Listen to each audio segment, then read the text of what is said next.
Ok, on commence, il est 8h15, on commence gentiment, je laisse les dernières personnes prendre place. Bonjour à tous, bienvenue. Avant de commencer, je voulais juste vous dire que j'ai mis sur le Moodle un fichier avec les réponses des questions Pingo du cours précédent. Comme on avait eu un petit souci avec les Pingo, donc je vous ai mis les réponses directement. Si jamais il y a quelque chose qui n'est pas clair, n'hésitez pas à poser une question sur les forums ou on regarde ça pendant les répétitoires. Donc, on commence les cours d'aujourd'hui. Le cours va parler surtout d'ARN. On commence à décrire la nature biochimique de l'ARN et on verra les différences qu'il y a entre molécules d'ARN et molécules d'ADN. On regarde les différents types d'ARN qu'il y a dans une cellule. On parle de la synthèse de l'ARN, un processus qui s'appelle transcription et qui est fait par des enzymes qui s'appellent les ARN polymérases. On parlera dans la deuxième partie du cours de la maturation des ARN messagers. Et enfin, on discutera les transports de l'ARN dans le cytoplasme, surtout pour les cellules eucaryotes, bien sûr. Donc, si on reprend maintenant les dogmes centrales que vous connaissez très bien maintenant, on est ici, on est dans cette partie ici du schéma qui nous dit que l'ARN n'est qu'une copie de l'ADN. Donc, on regarde plus en détail cela, qu'est-ce que ça veut dire. Donc, si on regarde la nature biochimique de l'ARN, on se rend compte, et vous voyez ici, qu'un filament d'ARN est très semblable biochimiquement à un filament d'ADN. Les deux, sont des polymères linéaires. Ces polymères ont une orientation de 5' à 3', orientation que, comme l'ADN, on la voit par rapport à la présence d'un groupement phosphate au 5' qui est attaché au carbone 5 du sucre, du pentose. Les deux filaments ont un squelette sucre-phosphate et ils ont des bases. Il y a néanmoins des différences. Première différence, c'est au niveau du sucre. Dans l'ADN, on trouve les désoxyriboses. Par contre, dans l'ARN, on a les riboses. La différence entre ces deux sucres est due à la présence d'un groupement OH, donc hydroxyle, attaché au carbone 2 du pentose. Ça, c'est le cas du ribose. Par contre, dans les désoxyriboses, comme le nom dit, il n'y a pas ce groupement OH, mais on trouve un hydrogène. Autre différence, c'est au niveau des bases. Dans l'ARN, il n'y a pas la thymine, mais il y a une autre base qui s'appelle uracile. La différence entre l'uracile et la thymine est due au fait que l'uracile, il n'a pas le groupement méthyle au carbone 5, mais il y a par contre un hydrogène.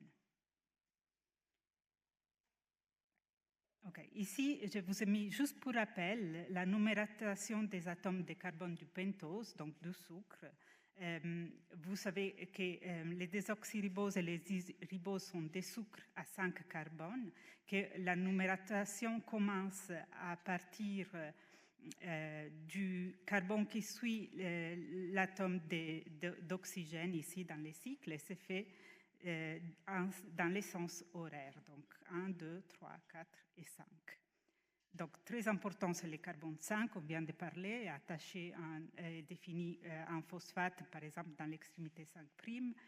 Le carbone 3 est celui-là qui est important pour les liaisons phosphodiester et le carbone OH en 2', un groupement OH dans les ribosomes et un hydrogène dans les désoxyriboses.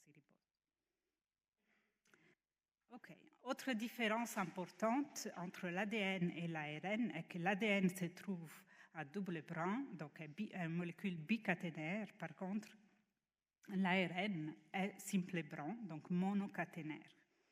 Mais en solution, l'ARN ne se trouve jamais sous forme de filament linéaire, mais il peut se replier sur lui-même. Cette structure est due à des complémentarités entre bases. C'est une complémentarité intramoléculaire parce que c'est fait entre deux régions de la même molécule d'ARN. Dans ce dessin ici, vous n'avez pas les pointeurs. OK, ici. vous voyez par exemple cette région CCU, elle s'apparie avec une région GGA. Donc, comme vous pouvez voir, les appareillements entre ARN et ARN c'est fait de la même manière que les appareillements ADN-ADN, sauf que la thymine est remplacée par l'uracile. Donc, un appareillement entre un uracile et un adénine, c'est montré ici, comporte la formation de 2 liaisons hydrogènes, et l'appareillement entre cytosine et guanine comporte la formation de 3 liaisons hydrogènes. Dans cet appareillement, les bases sont orientées de manière parallèle, donc il y a une orientation à 54 degrés par rapport au sucre phosphate. Donc, dans l'ARN, on peut trouver aussi des appareillements qui sont non conventionnels, qui ont défini des appareillements bancals. Exemple classique qui a lieu très souvent, c'est l'appareillement entre un uracile et un guanine. Dans ce cas, il y a deux liaisons hydrogènes qui se forment, mais pour pouvoir se former, les bases ils doivent s'orienter de manière différente par rapport au les squelettes sucre phosphate. Donc c'est pour cela que quand il y a cet appareillement guanine-uracile, par exemple, l'ARN, le double bras, il a une petite distorsion. Et cela fait que l'appareillement n'est pas très stable. Donc cet appareillement bancal ou non conventionnel sont très importantes. Vous allez voir dans les cours, dans la troisième partie qui joue un rôle important dans la traduction, et agit aussi à élargir les différentes conformations qu'un ARN, qu'une molécule d'ARN peut avoir.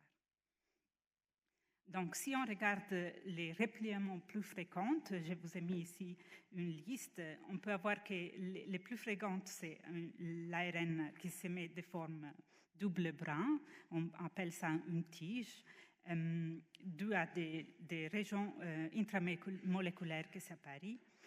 On peut avoir aussi une formation d'un boucle ou en boucle interne, quand dans la tige, il y a des nucléotides qui ne forment pas des appareillements. On peut avoir une tige-boucle quand le double brin ici termine avec une boucle. Et on peut avoir aussi un pseudonœud quand des nucléotides dans la boucle ici il y a une boucle, s'apparient avec d'autres nucléotides qui sont ailleurs dans la molécule d'ARN. Donc, toute cette structure, l'ensemble de tous ces repliements, forment la structure secondaire de l'ARN. Donc, c'est un repliement en 2 dimensions. Donc, ici, vous avez un exemple, c'est la structure secondaire d'un ARN messager humain, un ARN messager qui est importante pour la production d'une protéine du système immunitaire. Et vous pouvez voir qu'il c'est un ARN en formation très complexe avec plusieurs boucles internes, plusieurs tiges, aussi un pseudonœud, etc. Donc, vu que cette région d'appareillement peut être aussi très courte, différentes régions, différentes parties de la même molécule d'ARN peuvent s'apparier entre eux. Cela fait qu'on a différentes structures secondaires possibles à partir de la même séquence d'ARN. Je vous montre ici l'exemple d'un ARN viral qui peut avoir 2 différentes structures. Dans la première structure, par exemple, il y a cette région ici, GACA, qui est présente dans un boucle, et cette région ici, qui est présente dans un tige. Dans la deuxième structure, il y a la région ici qui était dans un boucle. Maintenant, il fait un tige avec cette région ici en bleu, etc. Donc, chaque structure secondaire a une stabilité différente qu'on mesure en termes d'énergie libre. Chaque appareillement génère de l'énergie, c'est sous forme d'une énergie thermique, sous forme de chaleur, donc on mesure en kilocalories par mol. Et plus l'énergie libre est négative, plus la structure sera stable, donc ça se formera plus facilement. Dans notre exemple ici, les 2 structures secondaires, on peut voir que la première est beaucoup plus stable par rapport à la deuxième. Pourquoi c'est importante la structure secondaire? Parce qu'il détermine l'interaction des molécules avec des protéines, par exemple. Il peut déterminer la liaison des ribosomes, si c'est le cas d'un ARN messager. Il peut déterminer la liaison et l'attaque par des ribonucléases, que c'est des enzymes qui clivent l'ARN. Il peut aussi déterminer l'appareillement entre deux molécules d'ARN différentes. C'est les modes d'action, par exemple, des ARN non codantes qu'on va regarder tout à l'heure. Certains ARN non codantes agissent en s'appareillant avec des molécules d'ARN messager. Donc, selon la structure de l'ARN, l'appareillement sera plus ou moins importante ou plus ou moins faible. La structure permet aussi parfois la liaison de certains métabolites.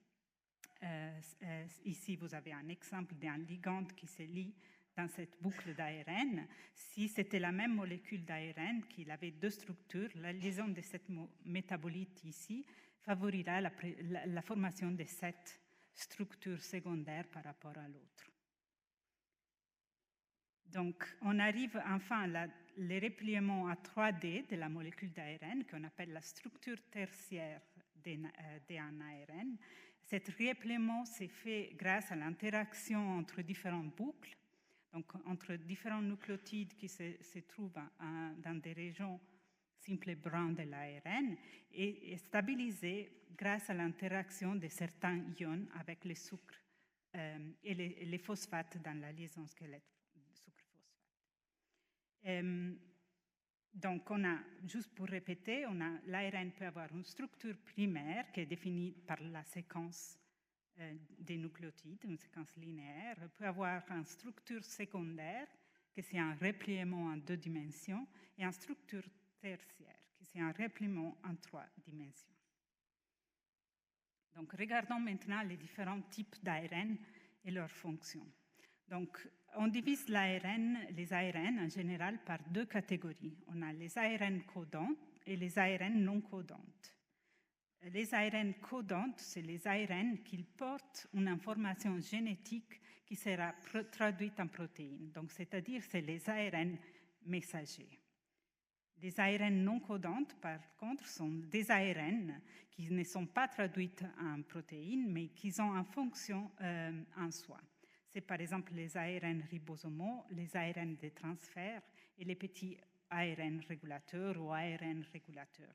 On les appelle petits parce que normalement, ils sont très courts. Okay. Donc, on regarde chaque catégorie plus en détail. Les ARN messagers, je viens de vous dire, ils portent une information génétique qui sera traduite en protéines. Donc, c'est leur fonction. La structure secondaire est déterminante pour leur stabilité et pour le taux de traduction, c'est-à-dire pour la vitesse des traductions des ribosomes. Ils sont synthétisés. Tout d'abord, ces ARN messagers peuvent avoir une taille très variable. Dans les génomes humains, on compte en général entre 500 et 100 000 nucléotides.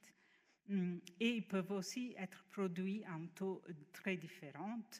On compte vraiment en manière très globale, en moyenne, qu'une cellule humaine possède environ plus de 10 000 ARN messagers différents.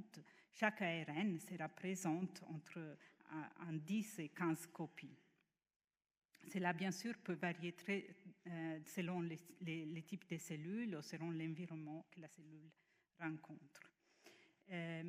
Les ARN messagers eucaryotes sont transcrits tout d'abord en transcrit primaire au pré-ARN messager et après modifiés pour avoir un transcrit mature au ARN messager mature. Donc, vous avez dans ce schéma la structure du gène codant eucaryote qu'on a vu dans les cours précédents. On a vu que les gènes codantes eucaryotes sont fragmentés. Il y a des exons, il y a des introns. La gène codante commence toujours par un exon et termine toujours par un exon. Les gènes seront transcrits tels quels sous forme de pré-ARN messagers. Vous avez ici la molécule. Cet pré-ARN messager au transcrit primaire, vous pouvez voir, il contient des exons et des introns. Et ensuite, il sera processé ou maturé pour avoir comme produit final cette molécule, un ARN messager mature qui sera modifié en 5', il sera modifié en 3', et il y aura les introns qui seront élevés. On regardera tout ça plus en détail. Je vous ajoute juste une autre information. Vous pouvez voir ici qu'il y a des régions 5' dans l'ARN mature et des régions 3' dans l'ARN mature qu'on appelle UTR. Ça vient de l'anglais, ça veut dire untranslated. Donc ces régions ici sont présentes dans l'ARN messager mature, mais ne seront pas traduites. Et ces régions font partie du premier exon et du dernier exon.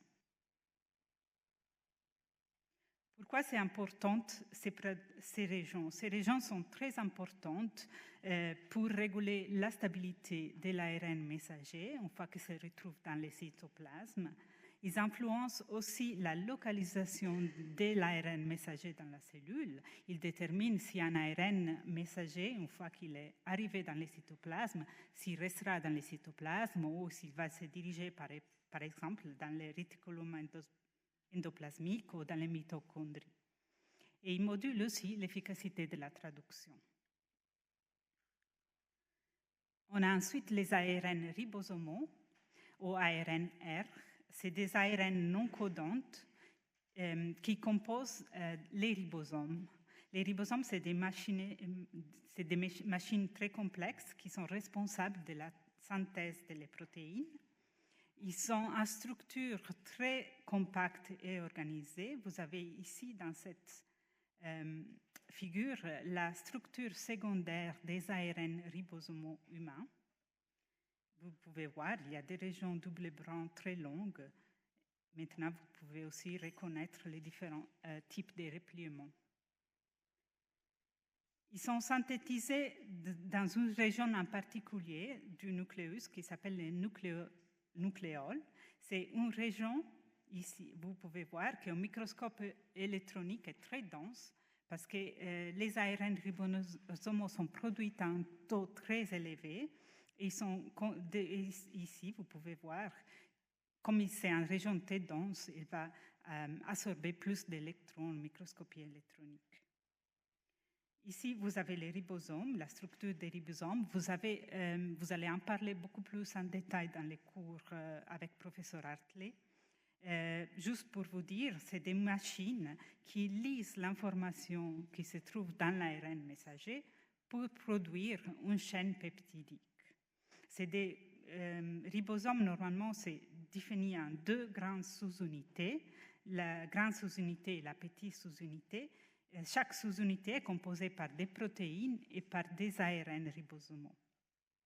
Chez les eucaryotes, la grande sous-unité est composée par les ARN 5S, 5.8S et 28S. Et par contre, dans la petite sous-unité eucaryote, on trouve l'ARN 18S. Pour les bactéries, dans la petite sous-unité, on trouvera les 16S et dans la grande sous-unité, on trouvera les 23S et les 5S. Donc, pourquoi cette nom S ou 5? Pourquoi cette chiffre? Cela est dû à la manière dans laquelle on a isolé ces ARN ribosomaux au laboratoire. Et c'est une technique qui s'appelle sédimentation en gradient de saccharose. Cette technique consiste à préparer un gradient de sucrose dans un tube. Donc, vous avez ici un tube qui contient une solution de sucrose qui va de 15% en haut du tube à 30%. Il consiste à mettre en haut du tube un lysat cellulaire. Le lysat cellulaire contient des macromolécules, contiendra des ARN, mais aussi des protéines. Et après, en laboratoire, qu'est-ce qu'on fait? On centrifuge ces tubes. Les ARN, mais aussi toutes les molécules, vont se distribuer dans les tubes selon leur forme et leur taille. Donc, les ARN, ici, vous avez l'exemple des ARN ribosomales bactériennes, 5S, 16S et 23S. Ils vont se placer dans les gradients à un endroit très précis, qu'après, on peut isoler dans d'autres petits tubes une fois que la centrifugation est faite. Donc, S dans les noms des ribosomes, des ARN ribosomaux, signifie la vitesse de sédimentation pendant la centrifugation. Donc, l'endroit où ils vont se placer dans les gradients de sucrose. Donc, plus les valeurs sont élevées, plus la molécule se retrouvera en bas du tube et la molécule sera plus grande. Les ARN ribosomaux eucaryotes sont synthétisés à partir d'un précurseur, que c'est le précurseur 45S. Maintenant, vous comprenez les noms. Ces précurseurs ont un 5' en triphosphate et un 3' en molécule OH. Et il contient l'information, la séquence pour 3 différents ARN ribosomaux. Pour pouvoir être maturé, il est clivé, il est coupé par des enzymes, des ribonucléases, qui donnera les 18S, les 5.8S et les 28S. Les 18S fera partie de la petite sous-unité des ribosomes. Par contre, les 5.8 et les 28S feront partie de la grande sous-unité des ribosomes avec l'ARN 5S, qui lui est transcrit à partir d'un gène indépendant qui se trouve ailleurs dans les génomes.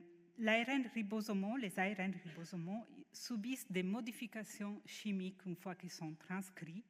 Cela, c'est par exemple la méthylation du ribose ou la méthylation de certaines bases.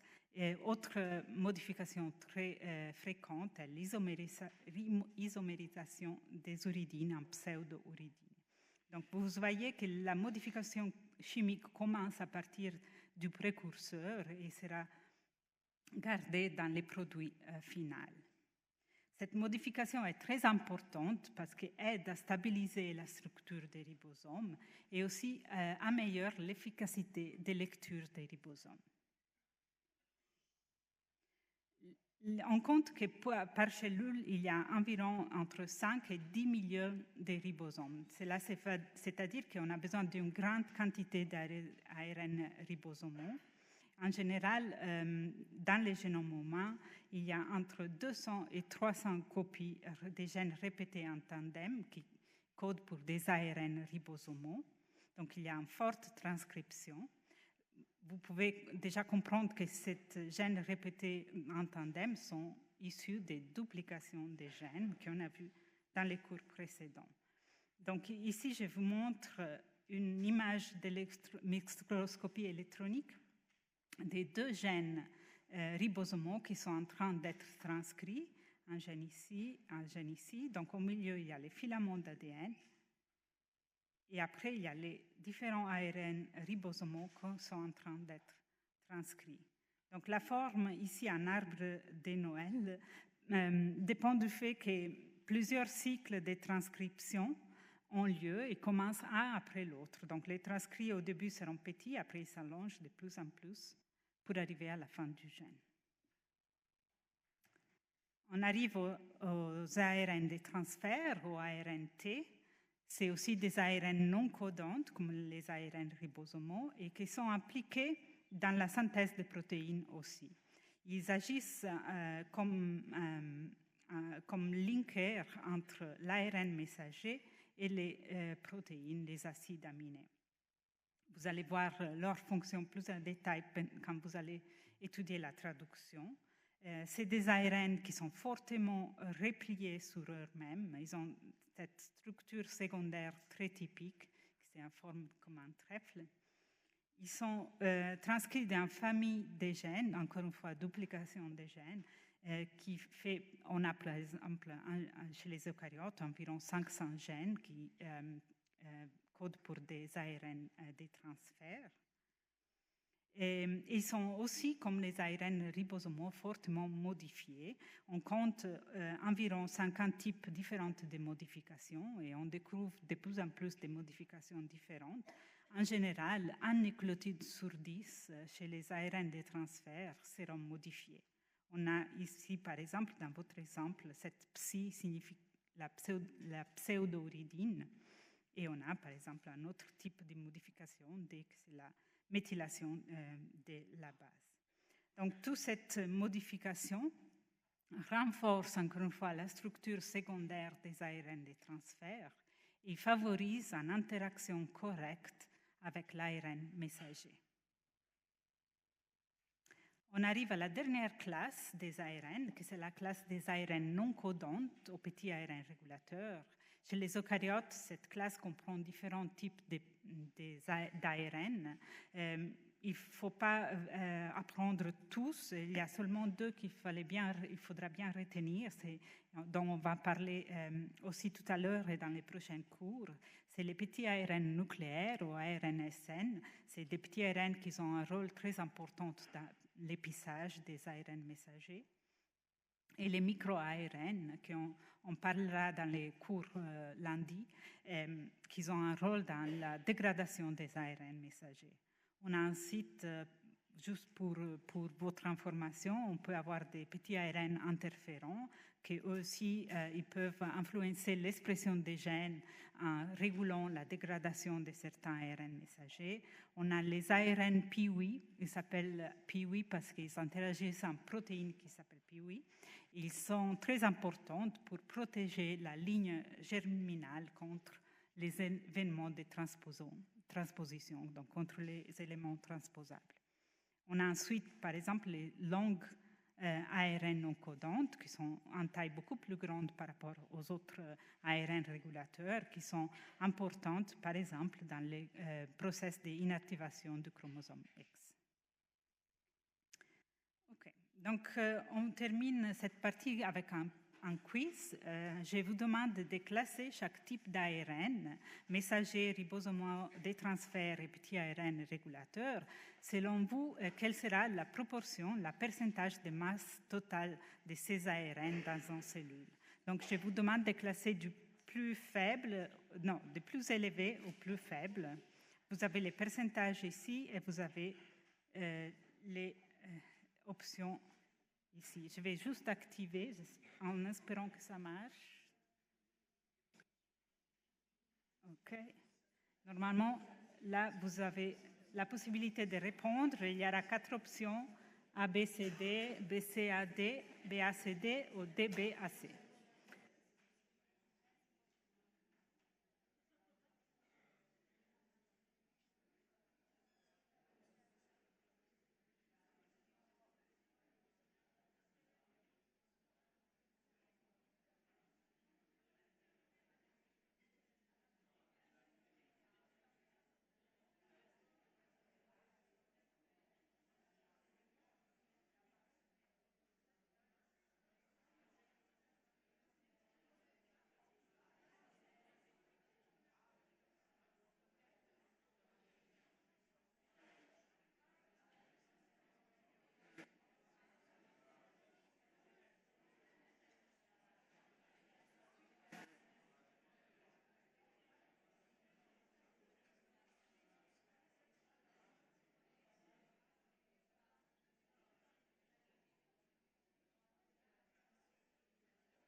OK, je vous laisse 15 secondes.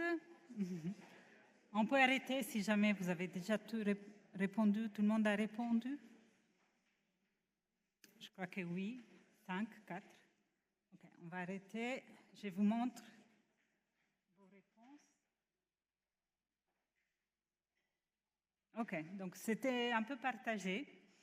Donc la réponse correcte est la BCAD. Donc, les plus... On va regarder ça.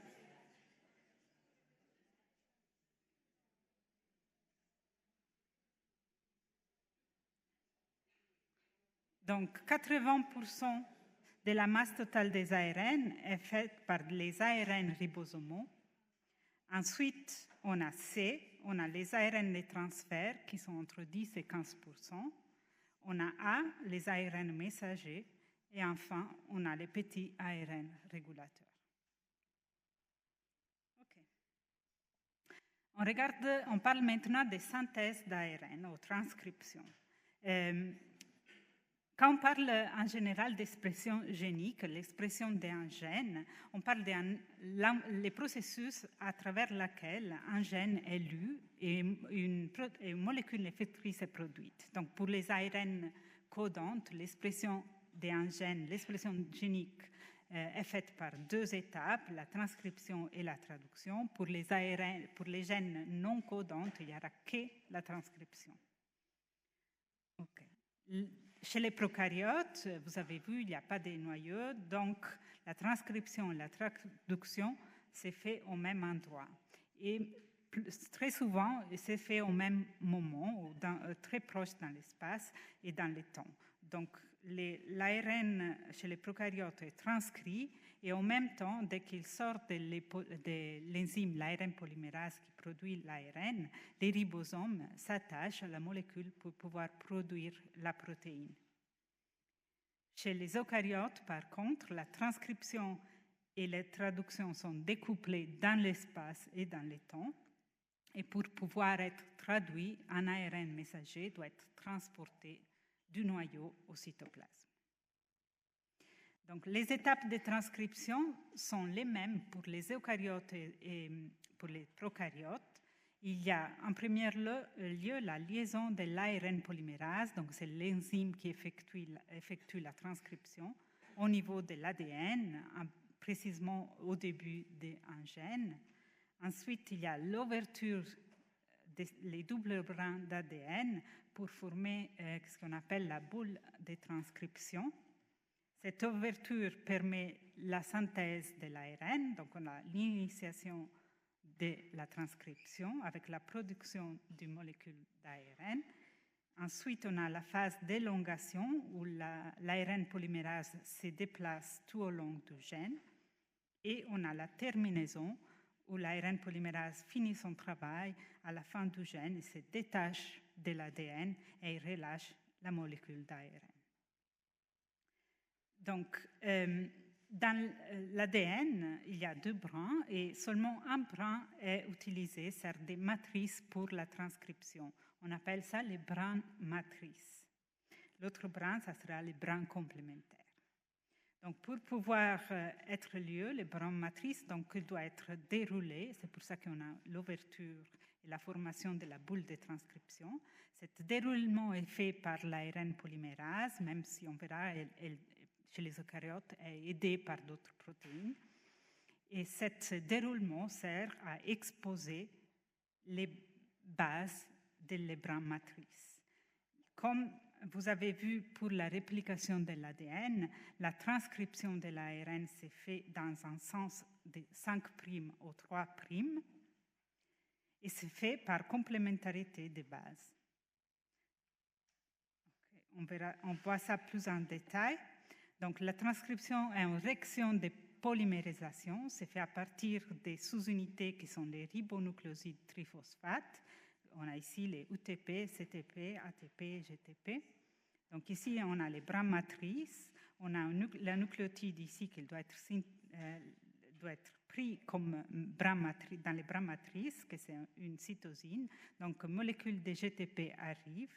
Il se stabilise par complémentarité avec la cytosine. Et ensuite, il y a une attaque nucléophile des groupements hydroxyle qui se trouvent ici, dans les riboses. Cette attaque s'est faite au niveau du phosphate alpha, c'est le phosphate plus près ici du 5'. Il y aura donc une liaison covalente qui se forme avec une liaison phosphodiester et un relâchement d'une molécule pyrophosphate.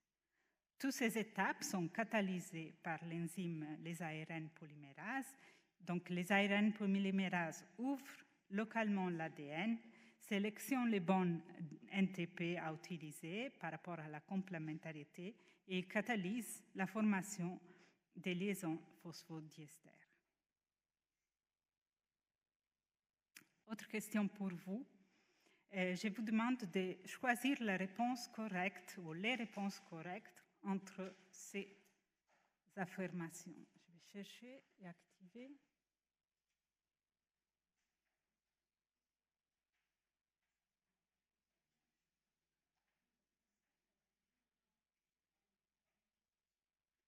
OK. Donc, les options sont, normalement, c'est actif.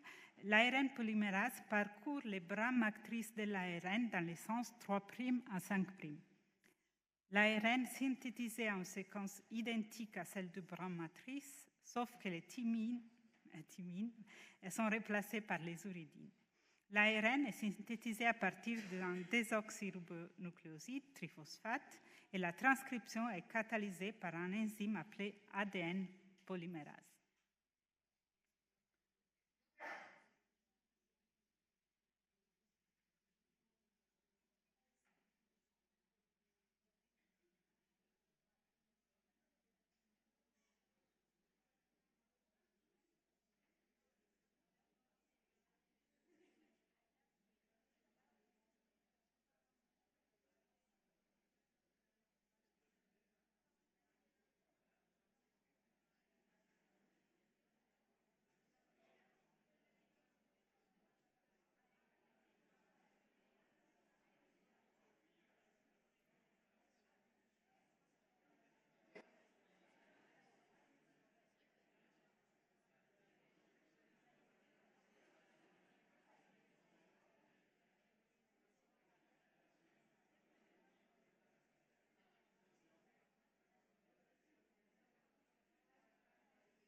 Vous avez 10 secondes.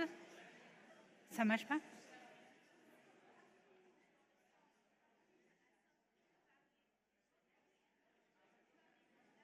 Par rapport à l'ADN, oui. Oui. OK. Donc, je vois qu'il y a des opinions très partagées. Je vous montre.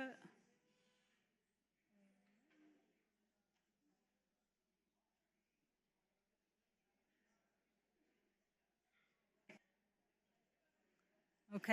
On regarde la réponse correcte était la A. Donc, l'ARN polymérase parcourt les brins matrices dans les sens 3', 5', et la réaction se fait avec une orientation 5', 3'.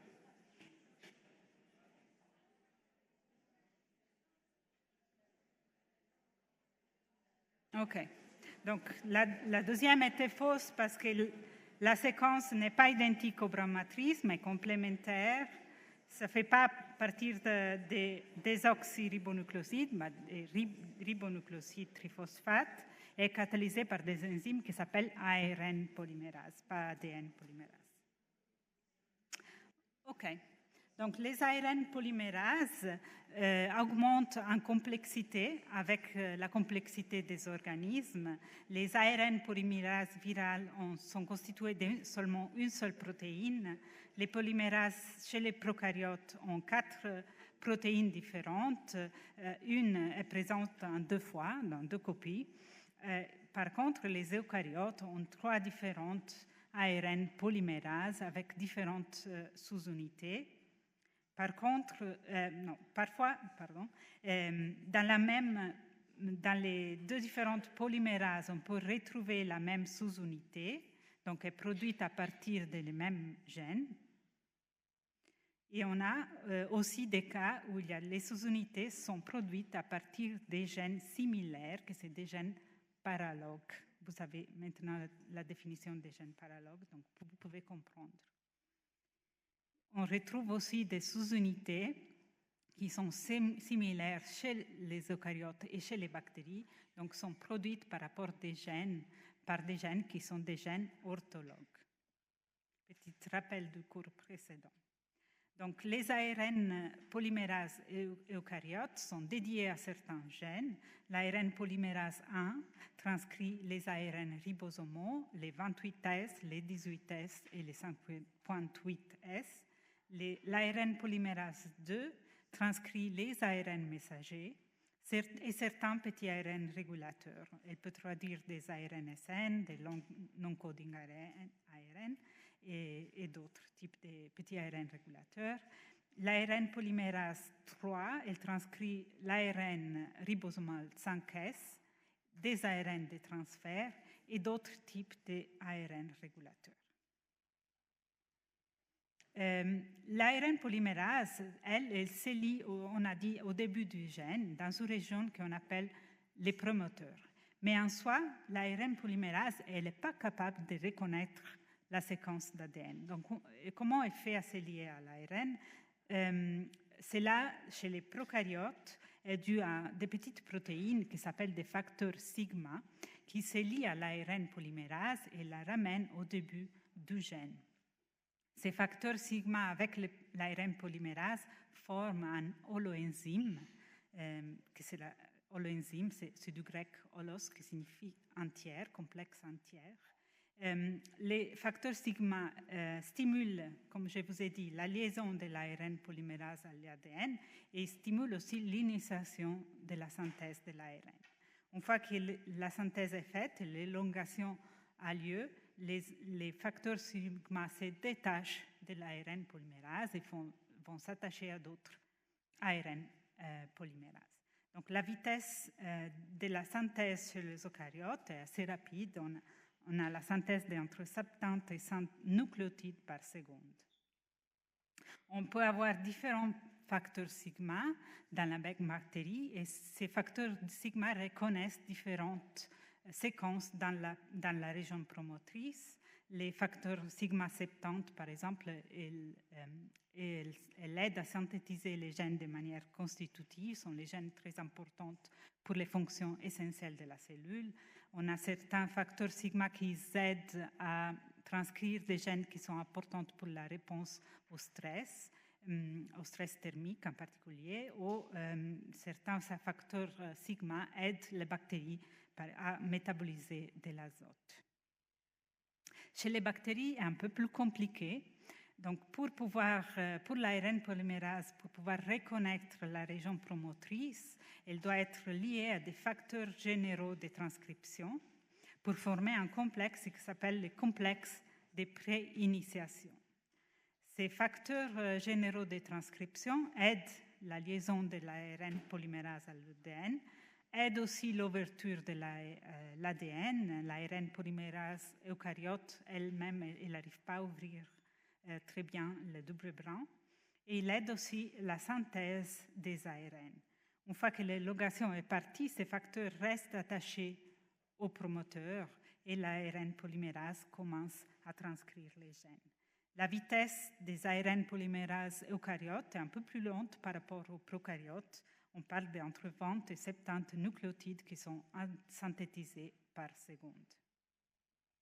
Donc, en général, un facteur généraux de transcription est fait par plusieurs protéines et on a plusieurs facteurs généraux de transcription qui interagissent avec l'ARN polymérase.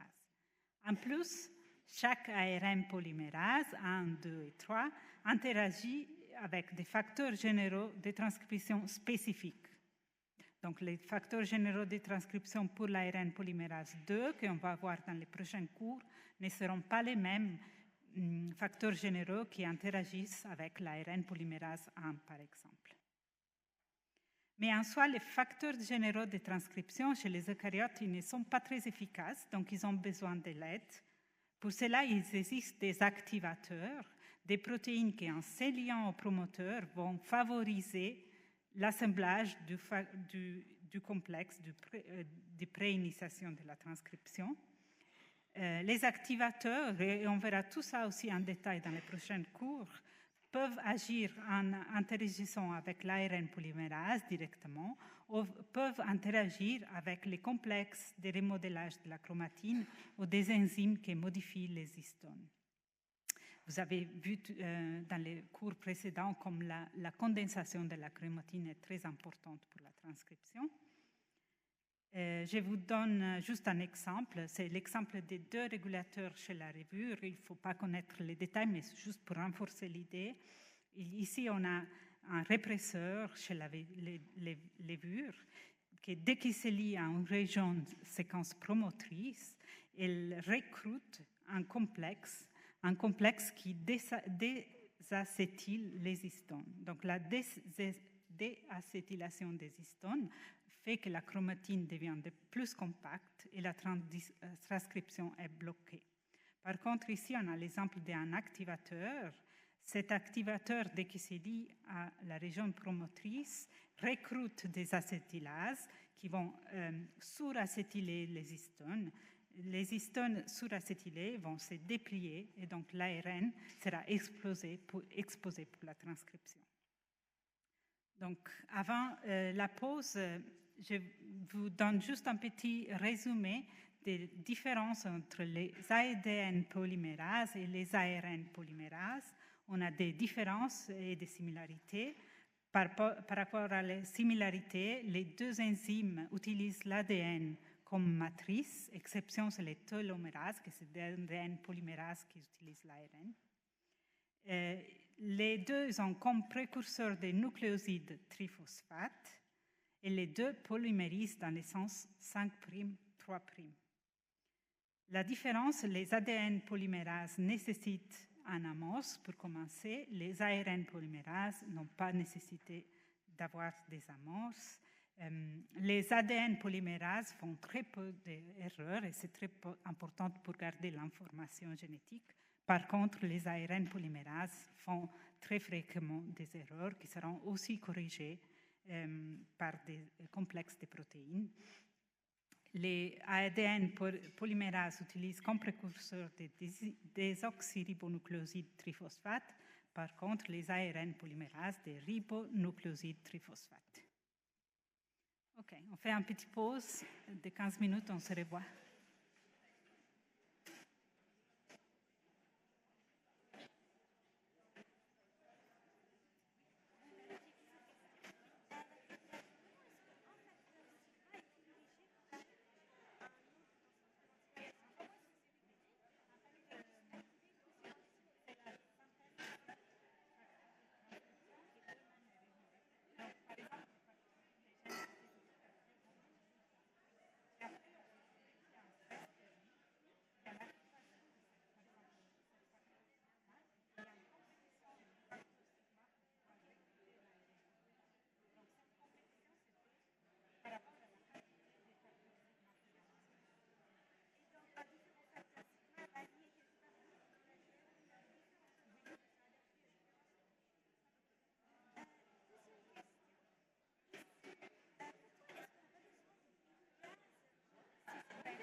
OK.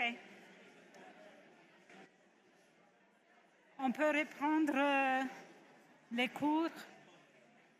Si vous avez d'autres questions, vous pouvez toujours les poser dans les forums. Et peut-être aussi tout à l'heure si on finit pas trop tard. OK. Donc, on reprend les cours juste pour renforcer l'idée que les eucaryotes ont deux compartiments, les noyaux et les cytoplasmes. Donc, maintenant, on va regarder la maturation des ARN messagers et les transports du noyau vers les cytoplasmes. Donc, ici, à nouveau, ce schéma super important, c'est très important, donc je vous le répète. Les gènes codants chez les eucaryotes sont formés par des exons et des introns. Quand ils sont transcrits, en premier lieu, il y a un transcrit primaire au pré-ARN messager qui contient ces exons et ces introns. Ces transcrits primaires, en plus, il sera ensuite processé, maturé, pour former l'ARN messager mature qui aura une modification à 5', il n'aura pas des introns et il aura une modification en 3'. Donc, les trois différentes étapes de maturation, c'est l'ajout d'une coiffe à l'extrémité 5', l'ajout d'une queue polia à l'extrémité 3' et l'élimination des introns, un processus qu'on appelle épissage. Donc, regardons chaque étape. La coiffe en 5' des ARN messagers est une molécule que vous voyez ici, c'est un 7-méthylguanosine qui est attaché à l'extrémité 5' des ARN messagers à travers une liaison triphosphate. Donc, il y a 3 phosphates ici et ensuite, il y a les premières nucléotides. Et un ajout qui est unique aux ARN messagers et nécessite l'intervention des 3 enzymes qu'on regardera en détail. Cette modification est ajoutée peu de temps après le début de la synthèse, dès que l'ARN polymérase a transcrit environ une dizaine de nucléotides et sert à augmenter la stabilité des ARN messagers. Elle est aussi impliquée dans les transports des ARN messagers parce qu'elle est reconnue par des protéines qui s'appellent des protéines de transport. Il joue aussi un rôle clé dans la traduction et sert à recruter les ribosomes une fois que l'ARN messager se retrouve dans le cytoplasme. Regardons plus en détail les modifications chimiques qui ont lieu pendant l'ajout de la coiffe. On a ici l'ARN messager primaire. Les premières nucléotides d'un ARN messager primaire à 3 groupements phosphates. La première réaction chimique, la réaction faite par un 5' triphosphatase. Cette enzyme va enlever un phosphate, le phosphate gamma, c'est celui-là plus externe. Ensuite, il y aura l'enzyme guanylyltransférase qui ajoute une molécule de GTP à cette molécule d'ARN pré-ARN messager. Et ensuite, on aura la méthyltransférase, cette méthyltransférase qui ajoutera un groupement méthyl au GTP qui était attaché ici. Donc, ces 3 réactions sont les 3 réactions qui sont importantes pour l'ajout du coiffe. Il y a une 4e réaction qui n'a pas lieu tout le temps, et c'est une modification supplémentaire des ARN messagers qui consiste en méthylation du ribose du premier et deuxième nucléotide des ARN messagers. On ne comprend pas exactement la fonction de ces modifications. On sait que ça existe. On pense qu'il augmente le taux de traduction des ARN messagers. On regarde maintenant l'ajout de la queue polia. Donc, l'ajout de la queue polia, comme l'ajout de la coiffe, c'est fait de manière co-transcriptionnelle, donc pendant que l'ARN est en train d'être transcrit. Ici, on est au niveau de la région 3' UTR, donc on est vers la fin du gène.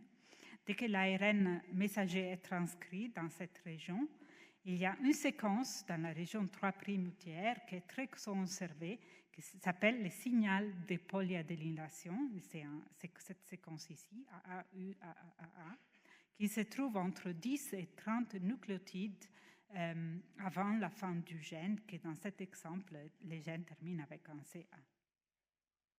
Donc, dès qu'elle est transcrite, cette séquence est reconnue par un complexe de protéines. Ces protéines, ils vont cliver, ils vont couper l'ARN ici, au niveau de la fin du gène, pour relâcher la molécule d'ARN messager. L'ARN polymérase, entre-temps, elle est en train de transcrire les gènes. Dès qu'elle sent que l'ARN messager est clivé, il va se détacher de l'ADN et terminer la transcription. Donc la transcription sur les eucaryotes ne termine pas tout le temps au même endroit, mais l'ARN polymérase se détache de manière variable. Cet fragment qui a lieu après le détachement, qui est tout de suite après la fin du gène, il sera dégradé vite par des ribonucléases. Par contre, les complexes de protéines qui ont clivé ici l'ARN messager va recruter aussi une enzyme qui s'appelle la polyapolymérase, qui va ajouter une série de A à l'extrémité 3' de l'ARN messager. Elle ajoute environ entre 150 et 250 nucléotides par une réaction qui s'appelle une réaction de polyadénylation. Cette réaction n'a pas besoin de matrice. C'est juste on ajoute simplement entre 150 et 200 nucléotides. 250 nucléotides. Donc la queue polya, comme l'ajout de la coiffe, augmente la stabilité de l'ARN messager, est impliquée dans le transport de l'ARN messager du noyau vers le cytoplasme et il joue un rôle clé dans la traduction, dans le recrutement des ribosomes. On regarde maintenant l'épissage, donc le mécanisme d'élimination des introns, qu'en anglais on appelle le splicing. Donc la découverte de l'épissage, du splicing, a été faite par deux scientifiques, Richard Roberts et Philip Sharp, qui ont eu les prix Nobel en physiologie et médecine en 1993. Et leur découverte consiste en une expérimentation très simple faite au laboratoire. Qu'est-ce qu'ils ont fait? Ils ont pris la séquence d'un ADN, ils ont pris son brin matrice et ils ont mis en solution l'ADN matrice, la séquence d'ADN du brin matrice, avec l'ARN messager mature. Donc ils ont mis en solution les deux molécules, ils ont chauffé la solution pour dénaturer les structures secondaires, ils ont laissé refroidir cette solution pour permettre l'appareillement entre l'ARN messager et l'ADN matrice, et ils ont regardé ces filaments au microscope. Donc ce qu'ils ont vu, c'est qu'il y avait un double brin qui se forme, donc l'appareillement entre l'ARN messager et l'ADN, mais il y avait des régions de l'ADN dans les bras matrices qui n'avaient pas de complémentarité avec l'ARN messager mature. Donc c'était des régions en plus, qu'on sait maintenant que c'est les introns, qui étaient enlevés dans la séquence de l'ARN messager mature. Et c'est avec cette méthode qu'ils ont pu trouver la confirmation que l'épissage avait lieu chez les eucaryotes. Donc, pour l'épissage, il y a des séquences qui sont très importantes au niveau des introns. C'est des séquences très conservées. Ici, vous avez la séquence consensus, donc la séquence qui est plus fréquemment présente. Vous pouvez voir que dans la plupart des cas, l'intron commence par un G et un U, et il termine par un G. Ça, c'est les cas plus fréquents, même s'il y a de la variabilité. Et en plus, il y a l'adénine ici, au milieu du gène, de l'intron, qui se trouve plus ou moins 30 nucléotides avant la fin de l'intron, qui a un rôle très important. La réaction d'épissage, les mécanismes d'épissage, en fait, c'est une réaction de transestérification qui est faite par l'ARN en soi, par l'ARN elle-même. Donc cette adenine, ici, au niveau du carbone 2', il y a un OH. Cet OH, groupement OH, attaque la liaison phosphodiester qui est présente entre les dernières nucléotides de l'exon et les premières nucléotides de l'intron. Cette attaque fait que l'extrémité 3' de l'intron est relâchée et il y a une nouvelle liaison qui se forme entre l'extrémité 5' de l'intron et cette adénine pour former cette structure circulaire qu'on appelle un lasso. Ensuite, il y a une deuxième attaque nucléophile du OH ici du 3' de l'exon qui attaque la liaison phosphodiester entre les dernières nucléotides de l'intron et les premières nucléotides du deuxième exon. Cette attaque fait en sorte que les deux exons sont maintenant liés. Il y a les lasso qui se détachent et il est vite dégradé. On regarde plus en détail. Encore une fois, c'est les mêmes concepts qu'on a vus ici, mais on voit ici au niveau plus chimique. Donc ici, il y a l'adénine, les groupements OH qui attaquent les phosphates. Il y a une liaison 2', 5' qui se forme avec le relâchement de l'exon ici, de l'extrémité 3'. Cette extrémité, elle a un groupement OH encore. Il va attaquer la liaison ici entre les premières nucléotides du deuxième exon et les dernières nucléotides de l'intron. Ça, c'est la deuxième réaction de transestérification avec la formation des molécules avec deux exons attachés et les lasso ou l'ARIA en anglais qui est vite dégradée. Ok, donc cette réaction, je vous ai dit qu'elle est catalysée par l'ARN, mais il a besoin d'un complexe de protéines pour avoir lieu. Ce complexe de protéines s'appelle le spliceosome. Le spliceosome est un complexe multiprotéique, donc formé par multiples protéines et multiples sous-unités. Est très complexe, on ne rentrera pas dans les détails. Il faudra retenir que le spliceosome est composé par plusieurs complexes ribonucléoprotéiques qui s'appellent les SNRMP. C'est des petits complexes qui sont formés des protéines et des ARN non codantes, les ARN-SN, qui ont une importance pour réarranger l'adénine ici de l'intron et faire en sorte que l'attaque nucléophile a lieu, et aussi pour permettre la deuxième réaction de transestérification. Donc, dans cet exemple, c'est juste pour votre information, il ne faudra pas retenir tout ça. C'est le cycle d'éplissage chez la levure. Vous pouvez voir ici les différents SNRMP qui se forment et ils se rassemblent et se dissocient. Il y a en général, les cycles comprennent trois phases. L'assemblage des SNRMP sur les pré-ARN messagers. Après, il y a la coupure et la ligature des exons.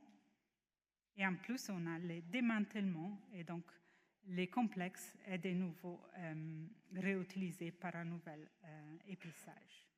Donc, je voulais juste renforcer l'idée. Dans l'épissage, la reconnaissance et ces petits ARN-SN sont très importantes parce que par appareillement des séquences vont permettre la disposition de ces SNRMP au niveau de l'extrémité des introns. Okay. On a en plus différentes manières qu'un épissage peut avoir lieu. Ça s'appelle l'épissage alternatif. Vous avez ici un gène qui contient des exones, des introns, les pré-ARN messagers, et vous pouvez voir qu'à partir du même pré-ARN messager, on peut avoir deux isoformes différentes d'ARN messager matures. Dans une isoforme, il y aura les trois exons qui sont gardés, donc il donnera suite à une variante de la protéine 1. Dans le deuxième épissage, dans une alternative d'épissage, l'exon 1 et l'exon 2 ne sera pas gardé dans la forme mature de l'ARN messager, mais il sera excisé. Donc toute cette partie sera excisé pour pouvoir donner un isoforme 2 de l'ARN messager, donc une protéine variante numéro 2. Donc, ce processus alternatif s'appelle épissage alternatif, et un processus qui permet au même gène de produire plusieurs protéines. Il a donc un avantage évolutif parce qu'il augmente la diversité des protéines qui sont produites à partir du même gène. Et l'importance de l'épissage alternatif est variable selon les organismes.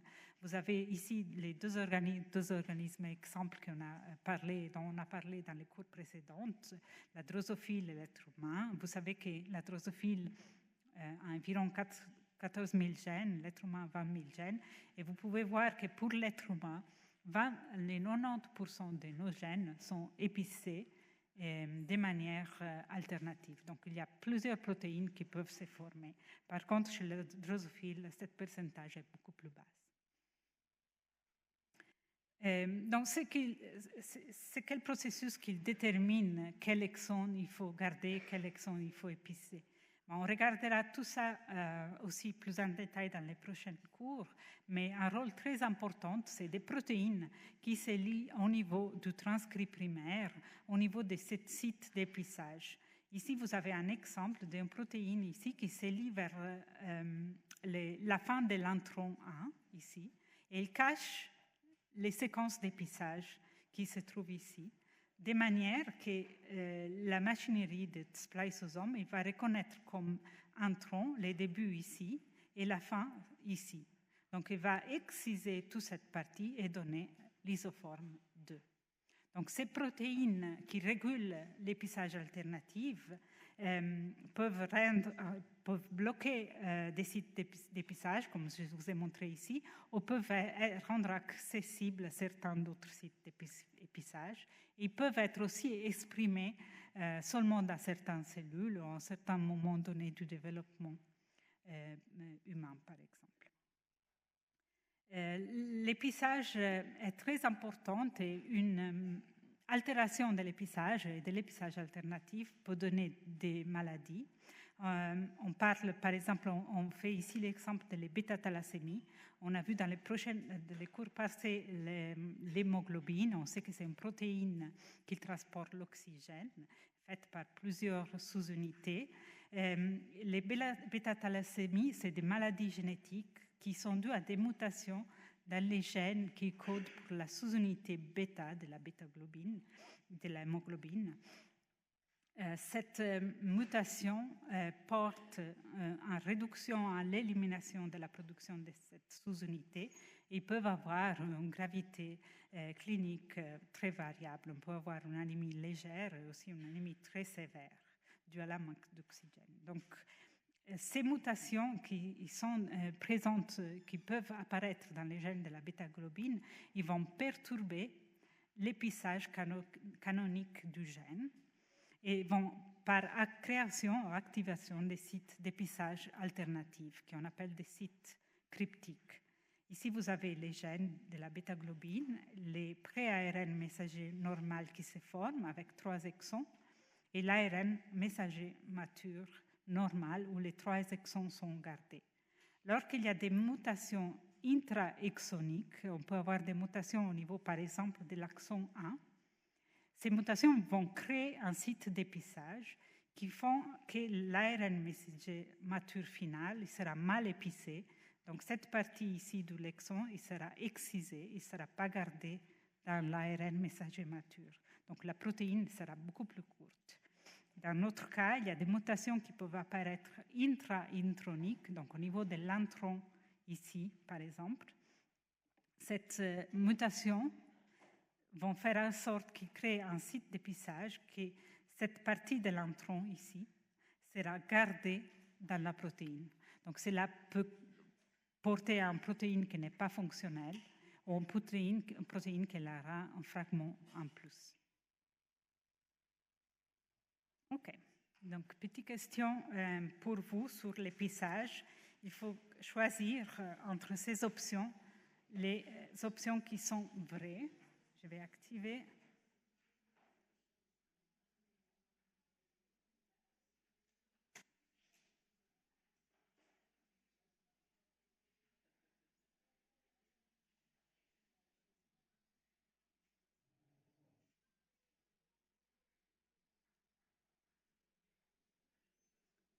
OK. J'ai activé la question. Donc, les options, c'est une mutation dans un gène qui code pour un ARN SN peut empêcher l'épissage. Certaines mutations dans des sites d'épissage peuvent ne pas affecter la longueur de la protéine. Une mutation dans un intron peut activer un site d'épissage cryptique qui n'est normalement pas utilisé. Ou les mutations dans les sites d'épissage peuvent modifier la fonction de la protéine. Il faut choisir les affirmations qui sont les vraies.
Vous avez 30 secondes.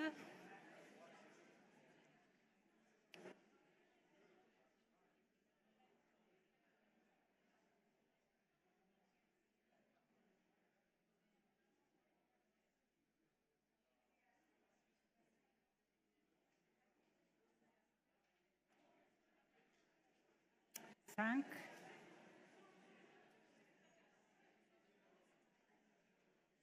OK. On va regarder vos réponses. Alors,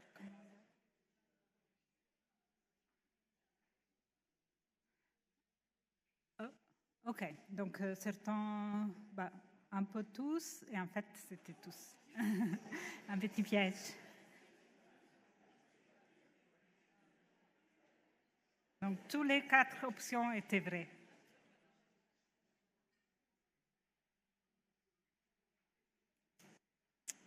OK.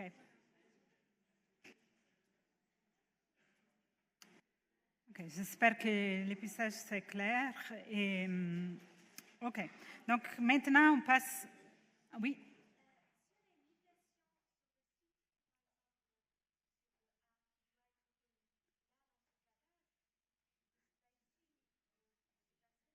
Peu, mais c'est une possibilité, oui.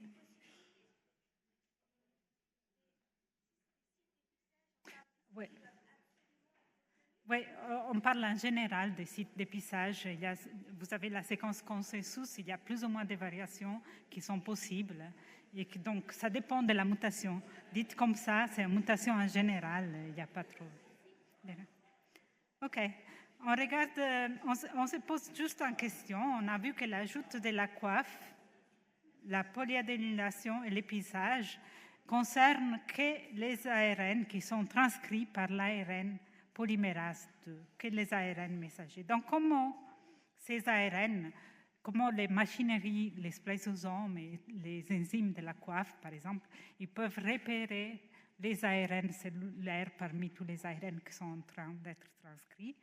Un rôle très important, c'est l'extrémité C-terminal de l'ARN polymérase 2, en sous-unité de l'ARN polymérase 2. C'est les domaines carboxy terminal.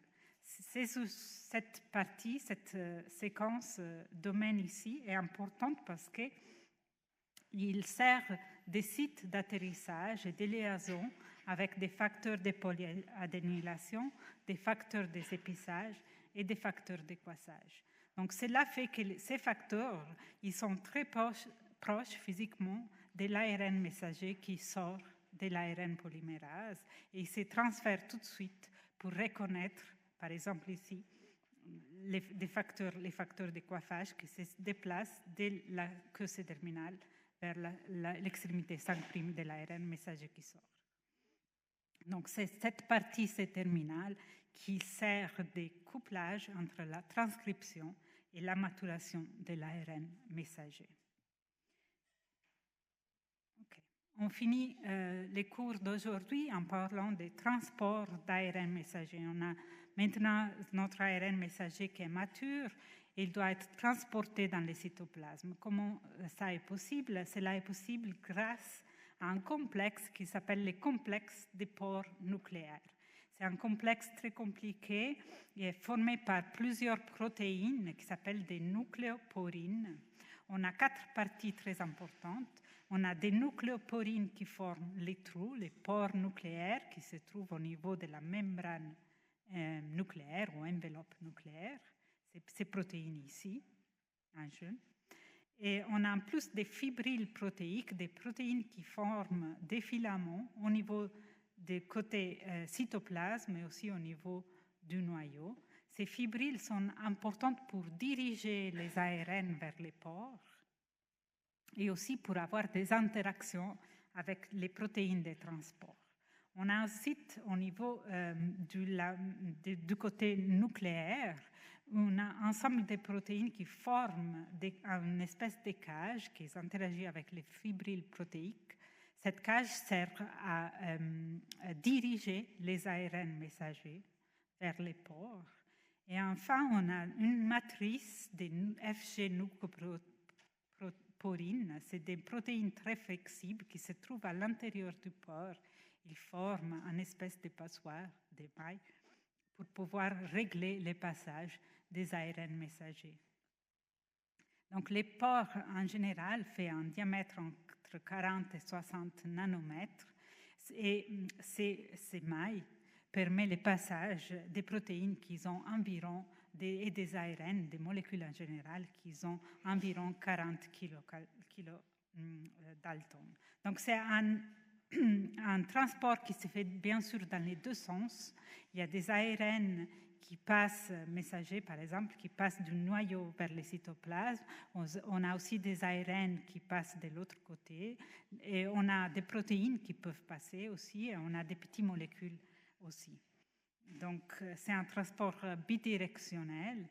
Au niveau de l'ARN messager, ce transport est dirigé et régulé par un complexe de protéines qui fait en sorte que c'est un mécanisme actif et sélectif.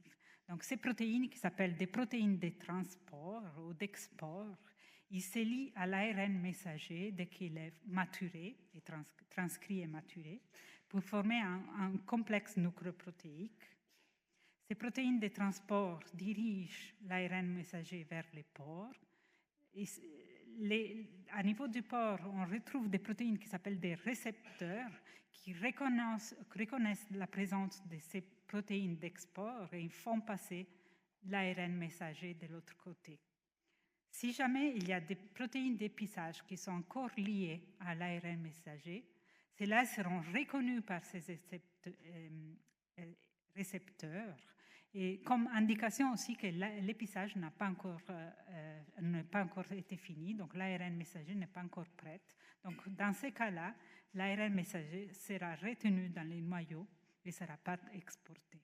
Donc un mécanisme très sélectif qui contrôle aussi la qualité des ARN messagers matures qui vont arriver dans le cytoplasme pour la traduction. Donc, il y a certaines des protéines de transport qui vont être détachées pendant le passage de l'ARN messager dans les pores. Il y a certaines protéines restent dans les cytoplasmes et seront ensuite probablement détachés par des enzymes qui s'appellent des ARN hélicases, mais certains vont rester et suivre l'ARN messager pendant la traduction. Très importante, les pores permettent le passage pas seulement des ARN messagers matures, mais aussi des ARN ribosomaux et des ARN de transport, et aussi des protéines. Les sous-unités ribosomiques doivent passer par les pores pour arriver dans les cytoplasmes. C'est un mécanisme très efficace. Si vous pensez, par minute, par pore nucléaire, il y a entre 50 et 250 ARN messagers matures qui passent, entre 10 et 20 sous-unités ribosomiques qui sont exportées, 1000 ARN de transfert qui sont exportés et 60 000 protéines qui sont importées. Donc c'est assez étonnant si on pense. Donc, je vous montre ici un mécanisme, juste pour reprendre encore une fois les mécanismes de transport. C'est la navette de transport, le transport des ARN messagers qui était étudié très en détail chez la levure. Un rôle très important de cette protéine ici qui s'appelle MPL3. Cette protéine que vous voyez ici se trouve dans les nucléus, dans les noyaux, de façon phosphorylée. Dès qu'elle est phosphorylée, elle reconnaît l'ARN messager, ici qui est en train d'être maturé. Il se lie à l'ARN messager et une fois qu'elle s'est liée, elle est reconnue par une autre protéine qui va déphosphoryler la protéine. La déphosphorylation de cette protéine recrute les protéines de transport qui vont se lier à l'ARN messager et vont permettre à l'ARN messager de passer de l'autre côté. Une fois qu'elle est dans le cytoplasme, cette complexe va être reconnue par une autre protéine qui va phosphoryler la protéine MPL3. Une fois qu'il se trouve de façon phosphorylée dans le cytoplasme, cette protéine va être détachée avec les protéines qui sont pour le transport, qui se détachent et vous seront de nouveau réimportés dans les noyaux. Et par contre, l'ARN messager pourra être traduit. Donc, si vous pensez, tous ces processus se fait chaque fois qu'un ARN messager doit passer du noyau au cytoplasme.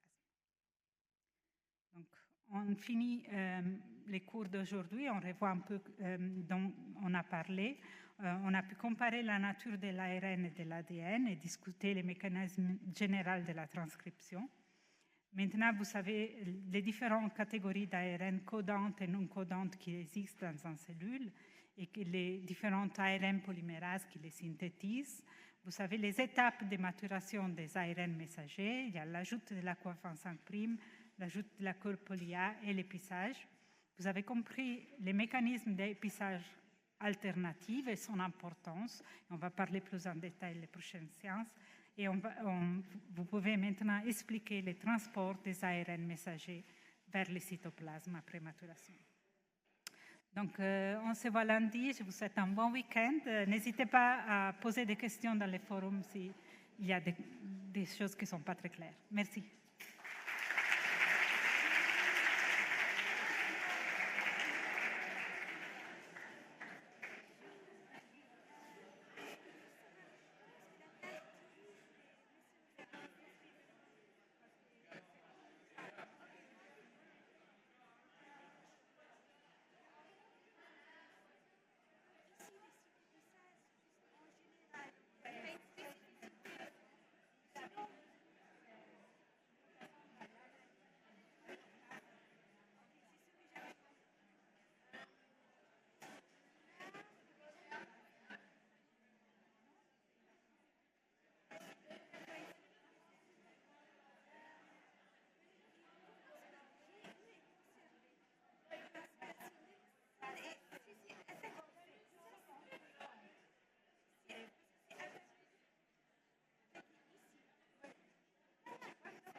Bonjour, ça va?